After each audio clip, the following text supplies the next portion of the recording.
Hello again. Gary Stearman here with another Prophecy in the News update for Tuesday, May 18th. And as we continue to follow the news from Israel, it follows exactly in line with Bible prophecy. You may recall that in a recent Prophecy in the News, I wrote an article that I entitled, As Prophesied, Israel Loses Her Friends. And of course, top among the friends that Israel is losing is the United States. Israel is called in prophecy a nation not desired. And I think it's worth re-examining this in the light of a news story which we're going to touch on in just a moment. Zephaniah chapter 2, verses 1 through 3 begin this way, and this is Zephaniah speaking to latter-day Israel, and there's no doubt about the fact that this is a latter-day prophecy. It says, "Gather yourselves together, yea, gather together, O nation not desired." It's talking about Israel. And Israel, I guess if you could call any nation on earth not desired, it would be Israel. And then there is this: before the decree bring forth, before the day passes chaff, before the fierce anger of the Lord come upon you, before the day of the Lord's anger come upon you, seek ye the Lord. This is a warning to latter-day Israel before the tribulation. This is a pre-tribulational warning. J.R. and I have spoken about this particular portion of Scripture many times. Clearly, Israel is going to reach a state of war prior to the Great Tribulation. And this is recounted in several different prophecies. Well, we come now to a news release dated May 17th, Debka file. Headline: Brazil and Turkey bolster Iran's nuclear drive. Well, how about that?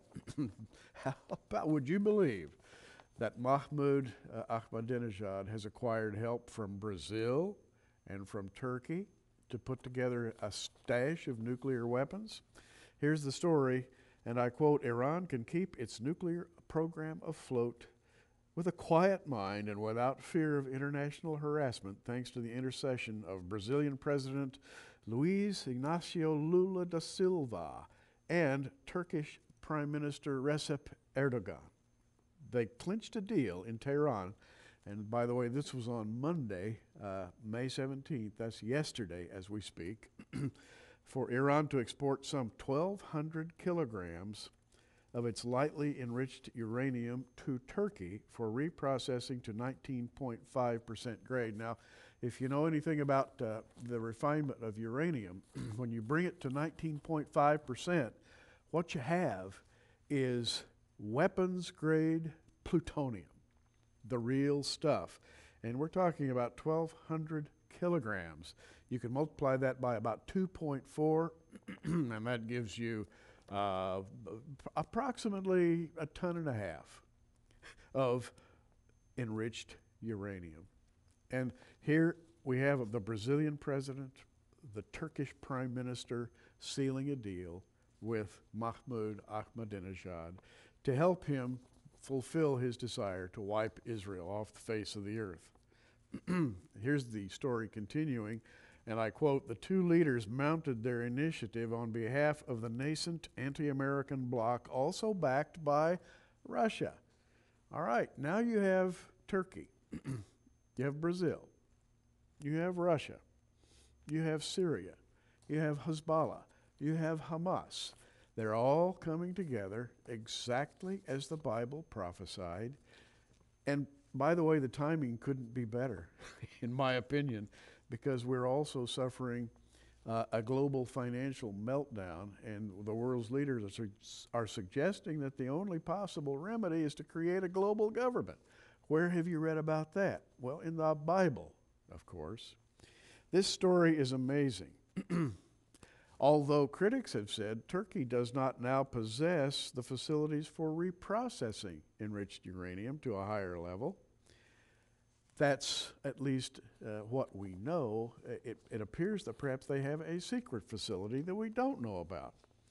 By the way, the deal legitimizes Iran's right to enriched uranium of a higher grade. And by legitimizing, this is on an internationalist basis. That is, as far as the UN is concerned, since there are other nations now involved in the program, it gives Iran some legitimacy. They've been seen as a rogue nation. Now they're being welcomed into the arms of other men and other governments. This is truly, truly amazing. Well, Israel is losing her friends. You know, Micah, the prophet, talks about the latter days, and he describes Israel's plight. And again, Micah chapter 7 is a prophecy aimed at latter-day Israel, and I believe it's aimed at latter-day Israel as it exists right now, that is pre-tribulationally. In the transitional period prior to the tribulation, Micah chapter 7 says, "Woe is me, for I am as when they have gathered the summer fruits. And as the grape gleanings of the vintage, there is no cluster to eat. My soul desired the first ripe fruit." Israel is fruitless, if you will, abandoned, starving. Israel, according to Zephaniah, is called the nation not desired, a nation without friends. Verse 2 of Micah chapter 7 says, "The good man is perished out of the earth." Well, you know what J.R. believes about that verse, because that word perish, avad in the Hebrew, means to disappear. The good man's disappeared out of the earth. There's none upright among men. They all lie in wait for blood. They hunt every man his brother with a net. In other words, there has been a complete degeneration of the ancient cultural and societal bonds that have held civilizations together. Friends, I hate to say this, and I don't want to sound pessimistic, but that's the way we're headed. And most of all, it's the way Israel is headed, as Israel's friends fall away one by one, as Israel's enemies coalesce one by one. It shouldn't be forgotten, by the way, that when Brazil and Turkey got together to solidify this deal, this in part speaks to Ezekiel 38. The famous prophecy in Ezekiel 38 mentions the allies of Gog. And here's the way it mentions them. It says Persia, Ethiopia, Libya. It says Gomer with his bands, and the house of Togarmah. That's Turkey, friends. And Turkey now has joined Iran. So clearly we have this alliance of nations scheduled to invade Israel coming together just as prophesied. By the way, you've wondered about Gomer? Let me tell you about Gomer. Gomer is now threatening, and that, by the way, is biblically speaking, is Germany. Gomer is threatening to pull away from the European Union and to become independent because they realize that bankrupted nations in Europe are going to pull them down if they don't separate themselves somehow. Who would they ally with if they separated from the European Union? Well, of course, they would ally with Russia.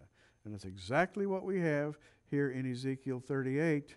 We have this alliance, Persia, Ethiopia, Libya, Gomer with all his bands, the house of Togarmah, that's Turkey.